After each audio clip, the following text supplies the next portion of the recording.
Oke, baik. Assalamualaikum warahmatullahi wabarakatuh. Ketemu lagi dengan saya. Kali ini kita akan membahas lanjutan dari materi-materi sebelumnya, yaitu anggaran kas. Ya, seperti yang rekan-rekan ketahui sebelumnya, anggaran kas adalah anggaran yang berisi tentang perkiraan arus atau aliran kas yang akan dialami perusahaan untuk satu periode yang akan datang. Secara umum, anggaran kas itu atau aliran kas itu ada dua, ada kas masuk, ada kas keluar. Kalau kas masuk sama seperti namanya, yang berarti yang menyebabkan aliran kas bertambah.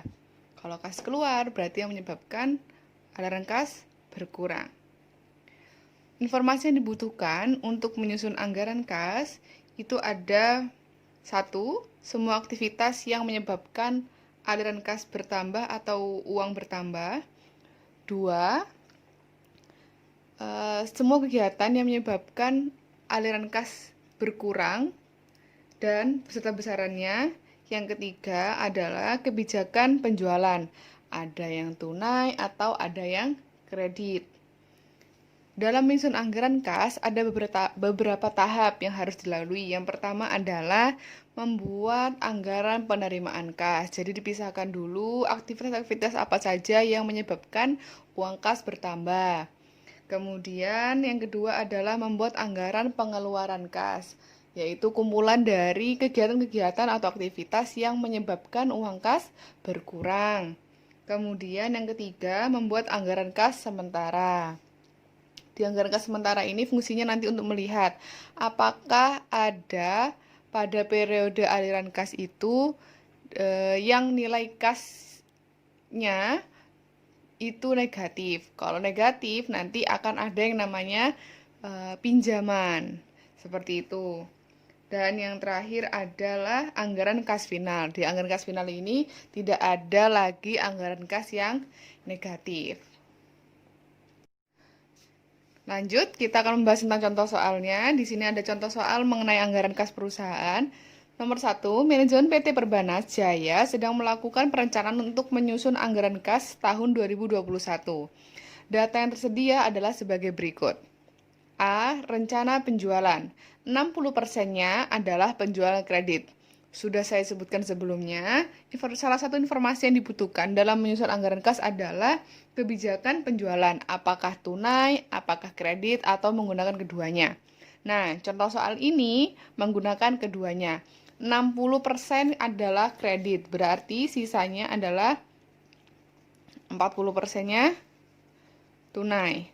Sudah dibagi ya, ada Januari sekian, Februari sekian, Maret sekian, triwulan 2, 3, dan 4 juga sekian. Gak usah bingung, Januari dan triwulan sama. Setiap triwulan itu berisi 3 bulan. Satu tahun kan 12 bulan. Kalau dibagi triwulanan, karena triwulan itu ada 4, berarti dibaginya 4. Berarti satu triwulan ada 3. Ini bisa dianggap jadi triwulan 1, tapi kita sesuaikan sama soalnya. Kalau soalnya mintanya dalam bentuk bulan untuk triwulan 1, ya ikuti aja soalnya. Jadi nggak perlu bingung. Yang kedua adalah pola pengumpulan piutang, bad debt, ditaksir 1%. Bad debt adalah piutang tak tertagih.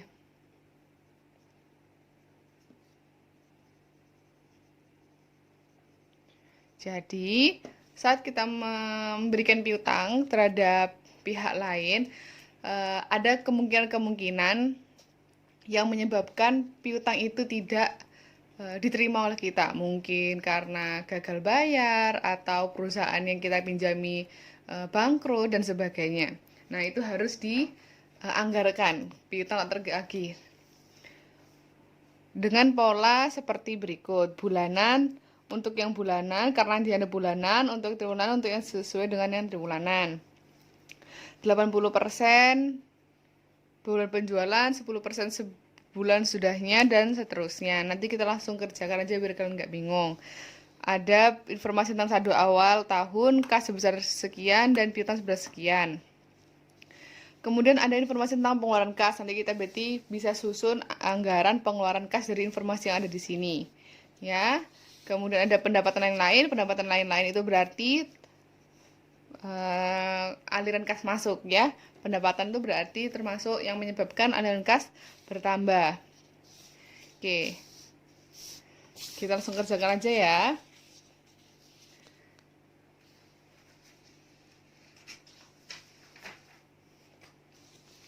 Gitu ya. Ini lebih mudah itu menggunakan Excel sebenarnya. Tapi saya jelaskan seperti ini, nanti rekan-rekan bisa langsung kerjakan di Excel aja supaya lebih mudah. Ya. Kemudian diketahui ada total penjualan total penjualan. Kita bisa lihat di sini ya, langsung kita salin aja. Ini adalah total penjualan, ini juga total penjualan. Berarti di sini 100 juta. 124,8 juta. 149,6 juta. 400 juta, 350 juta, 375 juta. Ya. Terus berarti kalau kita mau tahu kreditnya berarti tinggal dikalikan total dikalikan dengan 60% karena kreditnya 60%. 100 juta dikalikan 60%, hasilnya 60 juta. Berarti kreditnya 60 juta. 124,8 juta dikalikan 60%, 74,88 juta. 149,6 dikalikan 60%. 89,76 juta dan seterusnya. Tinggal dikalikan aja. Totalnya dikalikan dengan ini rumusnya, total dikali persennya. Persen kreditnya ya, bukan persen punya tunai, persen kredit. Kemudian di soal juga ada bad debt. Bad debt tadi adalah piutang tak tertagih. Jadi kemungkinan waktu kita meminjamkan uang itu ada piutang-piutang yang tidak terbayarkan. Jadi sebenarnya kita rugi, tapi karena sudah dianggarkan ya tidak terlalu rugi akhirnya. Bad debt itu adalah persen dikali dengan kredit. Kenapa dikali kredit? Karena kredit adalah yang menyebabkan piutang itu karena adanya kredit. Jadi bad debt itu ya karena adanya kredit itu tadi. Kalau tunai kan berarti kita langsung kita terima uang cashnya, gitu ya. Berarti dari 1% ini, dari kredit ini dikalikan dengan 1%. 60 juta dikalikan 1% berarti 600.000. Kemudian 748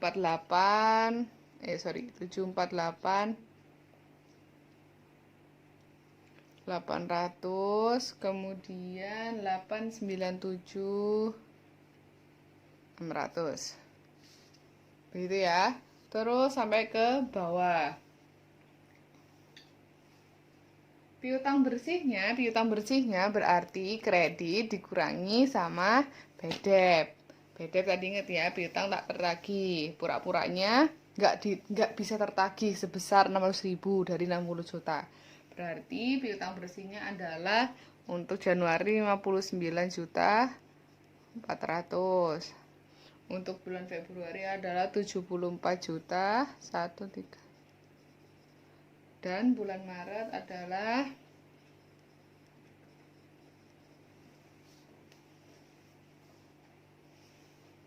dan seterusnya sampai ke bawah, begitu ya. Kemudian kita baca di soal sini. Pola pengumpulan piutang 80% pada bulan penjualan. Kita lihat di sini, kita sekarang fokus di bulan Januari. Bulan penjualan itu maksudnya bulanan di sini. Ada Januari, Februari, Maret dan seterusnya, ya. 80% pada bulan penjualan berarti, contohnya kita fokus ke Januari ya. Kita fokus ke Januari. Total piutang bersihnya adalah 59.400.000. Dikumpulkan atau dibayarkan 80% itu pada saat bulan penjualan. Berarti nanti bulan penjualan kan bulan Januari. Berarti dibayarkan di bulan Januari itu adalah 80% dari 59.400.000 adalah 47.520. Begitu. Selanjutnya, 10% sebulan sesudahnya. Ini masih lanjutan dari bulan penjualan. Bulan penjualan kita adalah bulan Januari. 10% sebulan sesudahnya. Berarti setelah bulan Januari adalah bulan Februari, ya. 10% dari bulan dari 10% dari 59.400.000 ditaruh di bulan Februari atau ditagih di bulan Februari adalah 55.940. Ini ya. Kita lanjut. 6% 2 bulan sesudahnya. 2 bulan dari bulan penjualan. Berarti kita bulan penjualannya bulan Januari, 2 bulan sesudahnya berarti Februari, Maret, ya. Berarti nanti kita diterima di bulan Maret itu adalah 6% dari piutang bersih. 59.400.000 dikali dengan 6% diletakkan di bulan Maret. Sebesar 3.560.000. Oke.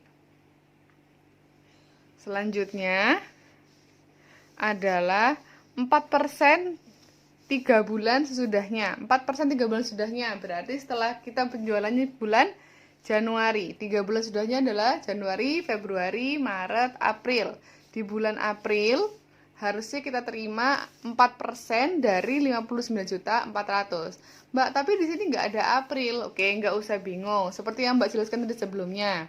Ya, Januari, Februari, dan Maret itu adalah triwulan 1. Berarti selanjutnya setelah Maret adalah April, Mei, dan Juni. 3 bulan sudahnya itu adalah triwulan 2. Berarti kalau seperti ini, April masuk di triwulan 2. Benar ya, maksudnya di triwulan 2. 4% dikali 59.400.000 nanti diletakkan di triwulan 2 karena masuk bulan April, yaitu 2.376.000.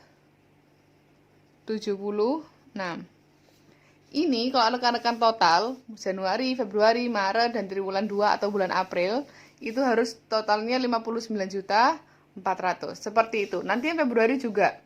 Contoh yang Februari lagi.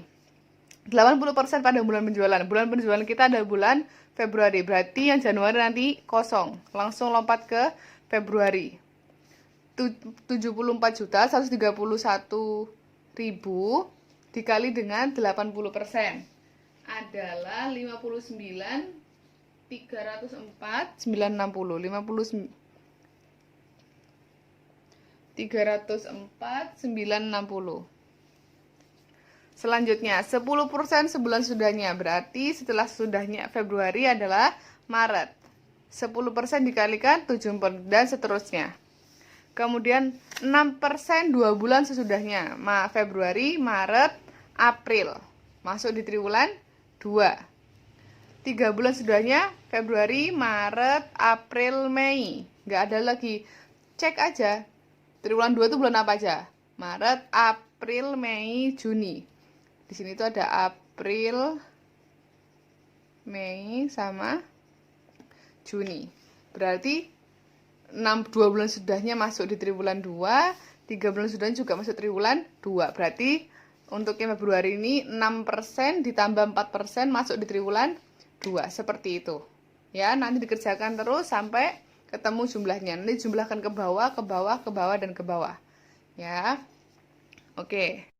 Selanjutnya kita buat anggaran penerimaan kas. Ya, setelah kita membuat anggaran pengumpulan piutang adalah anggaran penerimaan kas, yaitu semua aktivitas atau kegiatan yang menyebabkan aliran kas bertambah atau uang masuk. Ya, ada penjualan tunai, ada penagihan piutang atau kredit dan pendapatan lain-lain. Tadi di soal dijelaskan bahwa 60%-nya adalah penjualan kredit. Berarti sisanya adalah 40% miliknya penjualan tunai. Berarti tinggal dikalikan aja soalnya di sini ya dia. Ini kan total 100 juta dikalikan dengan 40%, 124.800 dikalikan dengan 40% dan semuanya ini dikalikan dengan 40% diletakkan di masing-masing waktu, masing-masing bulan atau triwulannya. Berarti 100 juta dikalikan 40% adalah 40 juta. 124.800 dikali dengan 40% adalah 49.920 juta. Kemudian yang Februari 149.600 dikalikan dengan 40%, yaitu 59.840 juta. Kemudian nanti ada triwulan 2 400 dikalikan dengan 40% adalah 160 juta. Dan seterusnya sampai triwulan 4 dikalikan 40%, masing-masing total penjualannya. Kemudian ada akun menagih piutang atau kredit. Tadi di yang sebelumnya kita kan melakukan atau menyusun anggaran penerimaan piutang. Nah, itu nanti rekan-rekan kan sudah menjumlahkan yang di sini, yang di Januari jumlahnya berapa, Februari berapa, sampai triwulan 4. Nanti tinggal disalin aja ke sini, ke Januari, Februari, Maret, triwulan 2, 3, dan 4. Begitu ya, tinggal disalin aja dari halaman depannya. Kemudian ada akun pendapatan lain-lain. Bisa lihat di soal. Pendapatan lain-lain. Nah, ini tinggal disalin aja sesuai sama bulannya. Januari 6 juta. Berarti tinggal ditulis di sini Januari 6 juta. Kemudian Maret sebesar 4 juta. Maret sebesar 4 juta. Kemudian Agustus dan September berjumlah 14. Agustus dan September berjumlah 14 juta dan triwulan 4 sebesar 18 juta. Oke. Agustus dan September itu adalah masuk triwulan 3 Agustus, September masuk triwulan 3. Berarti di sini 14 juta. Gitu ya. Kemudian triwulan 4 adalah 18 juta. Nanti tinggal dijumlahkan aja totalnya berapa, dijumlahkan totalnya berapa, totalnya berapa sampai ke bawah. Gitu. Oke. Kemudian kita bisa menyusun anggaran pengeluaran kas. Oh iya, kalau misalnya nanti ada akun-akun lain yang dapat menambah kas, berarti tinggal ditulis aja di bawahnya. Ya, itu berarti nanti masuk di anggaran penerimaan kas. Selanjutnya kita menyusun anggaran pengeluaran kas. Nah, ini ini tergantung sama soal ya. Ini Mbak tulis sesuai dengan soal yang kita kerjakan sekarang. Tapi besok tolong dibaca dulu setiap soalnya. Pasti beda-beda. Nggak semua perusahaan pengeluarannya itu sama, gitu ya. Dibaca dulu. Ini Mbak sesuaikan sama yang ada di sini biar nggak bingung. Tinggal disesuaikan aja. Contoh ya. Nih, ada pemberian bonus kepada karyawan pada triwulan 2 sebesar 15 juta dan bulan Desember sebesar 26 juta. Langsung kita salin aja triwulan 2. Kemudian adalah pemberian bonus. Oh, sorry. Oke, kita lanjut ke anggaran pengeluaran kas ya.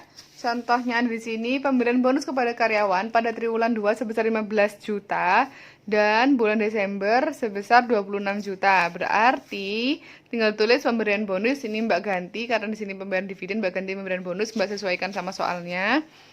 Triwulan 2 15 juta, tinggal tulis di 15 juta dan bulan Desember adalah 26 juta. Bulan Desember berarti masuk triwulan 4, 26 juta. Seperti itu. Kemudian apa lagi ya contohnya? Contohnya kita tulis pembayaran hutang. Pembayaran hutang periode tahun lalu bulan Februari sebesar 5 juta. Kemudian untuk triwulan 2 dan 4 masing-masing 200 juta. 200 juta, 200 juta. Oh, sorry, Mbak salah tulis ya ini. Ini harusnya pembayaran hutang.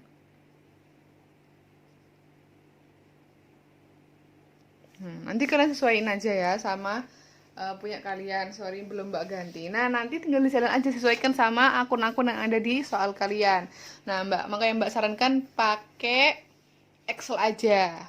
Karena lebih mudah. Kan tinggal salin-salin aja terus dijumlahkan. Jumlahkan berapa Januari, Februari berapa, Maret berapa sampai triwulan 4. Gitu ya. Oke, yang terakhir kita menyusun anggaran kas. Sebenarnya tadi yang Mbak sebutkan di awal ada namanya anggaran kas sementara. Jadi kita taunya itu anggaran kas sementara atau anggaran kas final adalah setelah kita menyusun semuanya masuk dalam sini. Kalau misalnya nanti di saldo akhir ada yang negatif, berarti itu masih disebut anggaran kas sementara karena posisi anggaran kas final harus semuanya positif. Gitu ya. Caranya kita salin aja semuanya yang sudah kita hitung sebelumnya, mulai dari penerimaan, terus pengeluaran, dan lain-lainnya. Saldo awal kita bisa lihat di soal. Saldo kas awal adalah,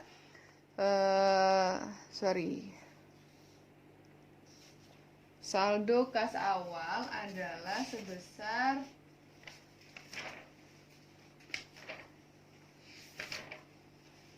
19.500.000 ya, betul. 19.500.000 gini ya. Kemudian ada penerimaan. Penerimaan ini kita lihat di anggaran kas yang diterima. Anggaran penerimaan kas. Nah, kita salin bulan Januari nanti totalnya berapa? Misalnya di sini. Ini kita tulis A contohnya ya.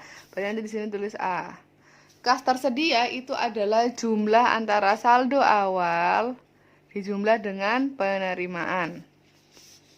Ya, saldo awal ditambah dengan penerimaan. Pengeluaran kita salin aja dari anggaran kas keluar sesuai dengan bulannya. Januari berarti ini kita contohkan B, kita salinkan ke sini. Saldo akhir adalah kas tersedia dikurangi dengan pengeluaran. Saldo awal bulan Februari adalah saldo akhir bulan Januari. Terus nanti ganti lagi. Ini ganti C, berarti dipindahkan ke sini C. Rumusnya sama persis, sama sampai di triwulan 4. Nanti kalau misalnya ada yang negatif di saldo akhir, kita harus melakukan pinjaman. Nanti kita bahas. Kalau misalnya memang ada yang negatif, kita bahas di WA grup aja. Ya, jadi kita bisa sambil tanya, bisa sambil ngerjakan. Gitu. Oke. Sekian dari saya dan terima kasih.